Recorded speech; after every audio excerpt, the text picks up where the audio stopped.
Maaf, aku pindah tempat dulu ya, soalnya agak rame. Aku numpang di sini ya. Sebentar, biar kondusif.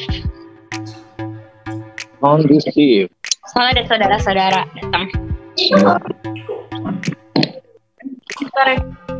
Ini jelas gini? Wah, perjuangannya panjang banget, 3 tahun setengah. Panjang banget pastinya perjalanannya 3 tahun setengah. Kuliah sambil syuting, sambil ngurusin bisnis. It's not an easy journey for me. Bukan pengalaman dan perjalanan yang mudah buat aku, karena jujur susah banget untuk bagi waktunya kan. Tapi kan aku harus benar-benar bisa memberikan yang terbaik gitu. Karena dengan aku memutuskan untuk kuliah, aku harus siap sama konsekuensinya. Nah terus pas ngerjain skripsi itu benar-benar lagi sibuk-sibuknya syuting, lagi syuting seri setiap hari, pusing banget, benar-benar nggak ada waktu istirahat. Bahkan aku pernah sampai nggak tidur 2 hari juga karena harus revisi skripsi, terus harus ngerjain skripsi, udah mau deadline gitu-gitu tuh udah aku alamin. Nah terus tadi pas sidang lancar banget, dan mendapatkan result yang bagus, itu udah senang banget sih, bener-bener senang banget lah. Akhirnya semua pengorbanan waktu, energi itu terbayar dengan baik gitu. Kayaknya nggak akan ada yang kuat sih kalau misalnya ngelihat aku ya, karena aku lumayan agak nggak sehat, jangan dicontoh sebenarnya, karena aku mengorbankan waktu tidur banget. Karena kan syuting dari pagi ke pagi, terus kadang tuh di sela-sela syuting misalnya ada break, itu aku nggak pakai breaknya aku pakai buat ngerjain skripsi.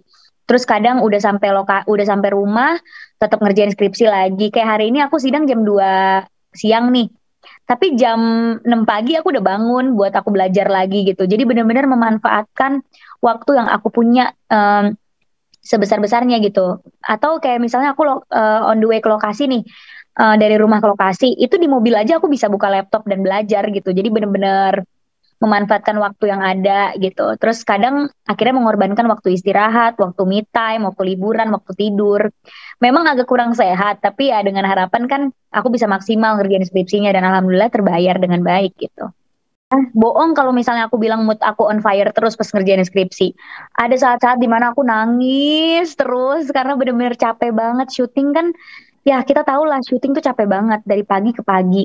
Terus tiba-tiba udah harus deadline ya, terus tiba-tiba revisi, terus tiba-tiba harus ini harus itu, atau harus interview. Karena aku untuk skripsi aku kan metodenya kualitatif dan aku harus interview 7 orang. Nah itu harus ngikutin jadwal mereka. Jadi aku benar-benar harus ngosongin waktu untuk bisa wawancara mereka gitu loh. Jadi benar-benar, aduh, ada momennya dimana aku nangis terus mau nyerah gitu. Cuma aku ngelihat perjalanan aku 3 tahun ke belakang, dimana aku benar-benar pengen banget bisa meneruskan kuliah dan masa sih ngerjain skripsi nyerah gitu. Akhirnya aku terus berjuang, walaupun melewati masa-masa susah kayak gitu, dan didukung juga sama orang-orang sekitar yang nyemangatin aku untuk bikin skripsi, akhirnya jadi gitu. Sama sekali aku nggak dapat kemudahan apa-apa, sama aja di treatmentnya kayak murid-murid lain. Kalau emang skripsinya kurang bagus ya direvisi sampai bagus. Kalau emang skripsinya kurang lengkap ya dilengkapin sampai lengkap gitu. Jadi bener-bener nggak ada perbedaan mentang-mentang aku public figure terus jadi ada kemudahan gitu, nggak sama sekali. Justru di sini aku harus ngebuktiin gitu, sebagai public figure aku juga bisa menyeimbangkan pendidikan aku walaupun aku sambil kerja, dan aku nggak cuma kuliah pengen ijazahnya doang, tapi aku bener-bener serius menjalankan kuliah gitu. Alhamdulillah sejauh ini akumulasi IPK-nya cum laude sejauh ini, alhamdulillah. Terus skripsinya juga alhamdulillah hasilnya A. Nanti kita lihat pas wisuda. Biar official gitu loh Mas. Kayaknya aku pengen istirahat dulu karena bener-bener 3 tahun setengah terakhir ini aku nggak ada have fun gitu kayaknya ya, bener-bener belajar kerja gitu.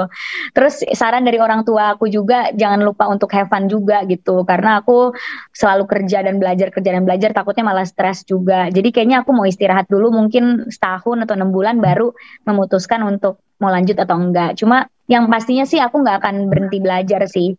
either aku ambil S2 atau program-program belajar gitu.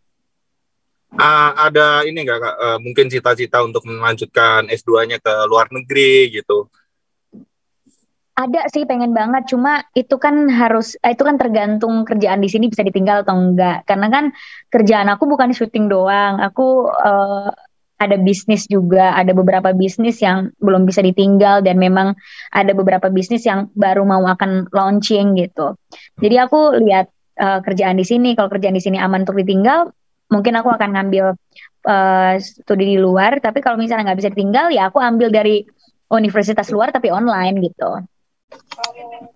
Dosen pembimbing aku tuh tahu persis gimana aku kerja keras ngerjain skripsi kan, bisa yang teleponan sama dia terus, WhatsAppan sama dia terus, nyamperin dia ke rumah, jadi dia tahu gimana aku struggle ngerjain skripsi. Makanya pas kemarin udah mendekati sidang, dia bilang 2 hari sebelum sidang kamu nggak usah buka-buka skripsi, kamu santai, make yourself happy, pokoknya happy-happy aja karena saya lihat skripsi dan kesiapan kamu sebenarnya udah siap, jadi nggak usah nervous.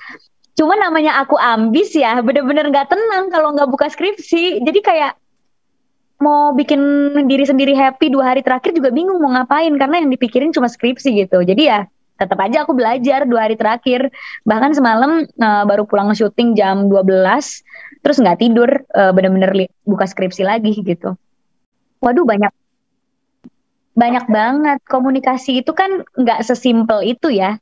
Komunikasi tuh banyak banget cabangnya. Ada public speaking, terus aku public relation, terus skripsi aku juga tentang MPR strategy, marketing public relation. Yang itu sangat kuat keterkaitannya sama kerjaan aku di bisnis. Dimana kan sekarang kita lagi melakukan perubahan kan.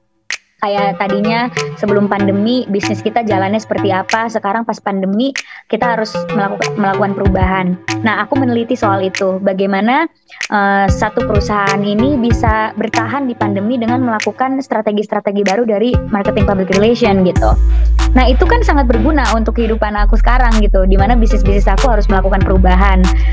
Jadi itu benar-benar keterkaitannya kuat banget skripsi sama kerjaan aku gitu.